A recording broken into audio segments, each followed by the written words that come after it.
Auto rifles are some of the most popular weapons in PvE, but there are 38 different auto rifles to use, and not all of them are good. So I decided to make a tier list to rank every auto rifle currently in the game.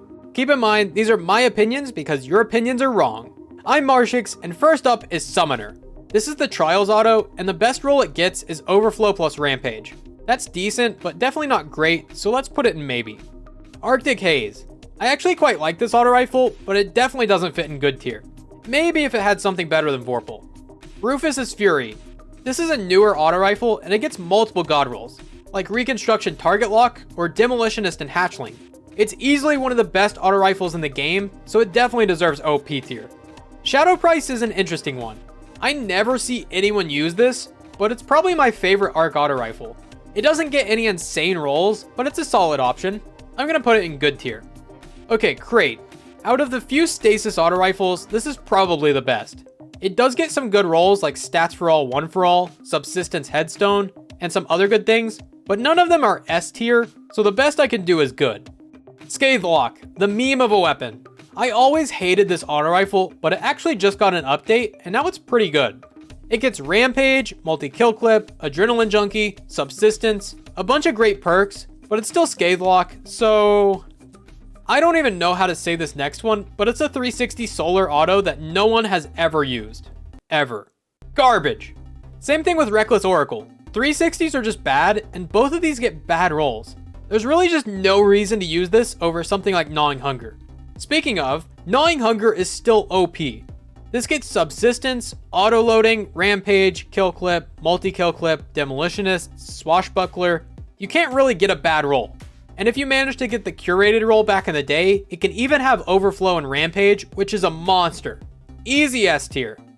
Next up is Arc Logic. This is the Moon auto rifle, and it's another decent arc option. It used to be bad, but this did get an updated perk pool a while back, so it's actually not as bad as it once was. I'll put it right behind Crate. Perpetualis. I actually like this auto rifle a lot. It's another strand auto like Rufus's Fury, but it's not as good, so I'll put it one tier below. It does also get Target Lock and Hatchling, but nothing good to pair with them. One thing that does rival Rufus's Fury though is Amit. This is a craftable solar auto rifle that everyone has access to through a quest, and it's easily one of the best in the game.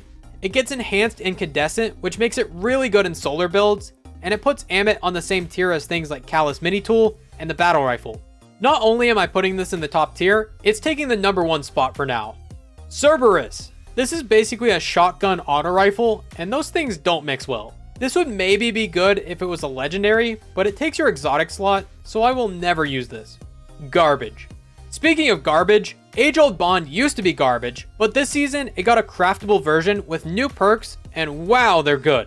The stats are still really bad, but the perks make up for it.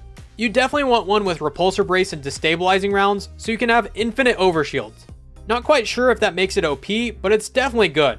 Sorrow's Verse. I used this once or twice, and I wasn't very impressed, so...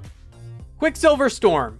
I think this deserves OP tier, especially if you have the catalyst to make it strand. Unfortunately, the sights are on the left, so it's extremely annoying to use, but if you can get used to it, it's really good. Forward Path. This is pretty much a PvP only auto rifle. The best thing it gets for PvE is Multi-Kill Clip or maybe Swashbuckler, and there's so many other auto rifles that do the same thing but better. Monte Carlo definitely deserves a top spot. This is one of the best auto rifles in the game, if you're willing to give up your exotic slot for it. Having reliable melees can be so powerful in certain builds, and even if you don't build around it, it's still nice to have. False Promises. More like garbage. Up next is Hard Light. This is very powerful in content where you have to break a bunch of shields, and I'm extremely biased because I actually like the Hard Light meta in PvP. So I'm going to put this right behind Monte Carlo. Come to Pass. I'll pass. Coronach. I originally had this low on the list, but I decided to give it a chance for this video, and I was surprised. It feels decent to use, and it gets perks like Incandescent or Target Lock, which helps this weapon a lot. I'll put it at the bottom of good tier. Next is Lodbrok. I usually hate 360s, but this thing is actually good. Mostly because it gets 4th times the charm and Target Lock, or Demolitionist and Adrenaline Junkie. So even though I don't love the frame, I'll put it in good tier. This next auto rifle is unique. Duty Bound. This can get triple tap and 4th times the charm, which essentially gives this a huge magazine. but you don't really need that on an auto rifle, and everything else is kinda eh. Last Breath. If this was a PvP tier list, this would be at the top, but it's not. It gets decent rolls in PvE too, but not enough for the top spot. Let's put it right behind Arc Logic. Up next is the Season of the Haunted auto rifle called Fire Fright. I farmed like crazy to get a crafted version of this, and I never used it. I didn't really care for how it felt, and it didn't get any amazing perk rolls. Go behind Duty Bound. Horror Story. The original version of this weapon was my favorite in year 1, but it fell off and Horror Story didn't help it. It gets some okay rolls, but it's definitely not good anymore. Maybe it'll get a good update this year? Speaking of year 1 auto rifles, we have the Number. This is another Arc auto rifle, but I feel like Arc autos already have too much competition, so I'm gonna put it in no. Although I'd probably use this over Horror Story. Actually, on second thought, Horror Story's moving down a tier. Rest in peace. SERAPH Regime. This thing is a monster in PvP, but it has absolutely nothing going for it in PvE. Spinning up is cool, and healing is cool, but not better than 90% of the things on this list. Okay, Dark Decider, the Iron Banner auto rifle. This had so much potential having access to Volt Shot, but everything else on this gun sucks. I'm gonna put this on the top of maybe, and that's only because Volt Shot is that good on its own.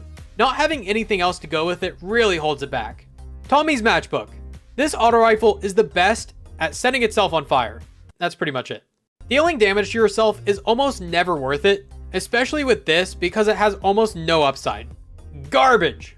Leave a like on the video or you're going in the garbage too.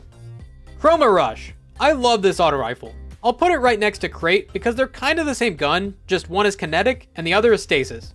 And this also gets a lot of great perks that Crate doesn't have. Next is Braytech Werewolf. This is the one weapon that I like from Festival of the Lost.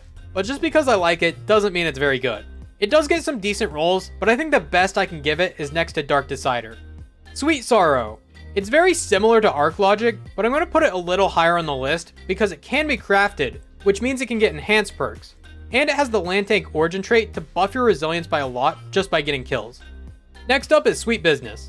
This definitely isn't worth the exotic slot, but if you want to have some fun with Actium War Rig, you never have to reload this thing, and you can continuously be in the fastest firing mode. Also, they just buffed this by giving it occasional explosions. It's still not amazing, but for that reason alone, I'll put it in maybe. The 7th SERAPH Carbine is one of my favorite auto rifles. This gets Reconstruction Target Lock for a huge magazine that can take full advantage of the Target Lock buff. It also gets a few other things like Frenzy, Swashbuckler, and 4th times the charm, but Reconstruction with Target Lock is such a good combination if you manage to get it. Not quite OP, but it's right there next to it. Tiger Spite. I don't care, no. Get this away from me. Positive Outlook. This is alright, but it has a lot of possible perks. 12 in each column, so getting a God roll is nearly impossible. And looking at the rolls, this feels more like a PvP weapon. Maybe? Old Sterling. This is one of the few strand auto rifles, and it's alright. It gets Hatchling, Demo, Frenzy, Rewind rounds, Surplus. There's a lot to like, but it's nowhere close to Rufus or Quicksilver, so I'll put it in maybe. Centrifuge is the new exotic this season, and it's just like the Zalo Supercell. If the Zalo Supercell was kinda mid and had a weird sprinting gimmick. Sprinting fills up its charge, and at full charge, kills will create explosions and blind enemies. Fun, but not really good. Let's put it right in front of Sweet Business. And the Gambit Auto is a 360 that no one uses. Absolute garbage. If you disagree with anything on the list, feel free to share your opinion in the comments. And be sure to check out this video if you want to. Thanks for watching, I'm Marshix, and I'll see you next time.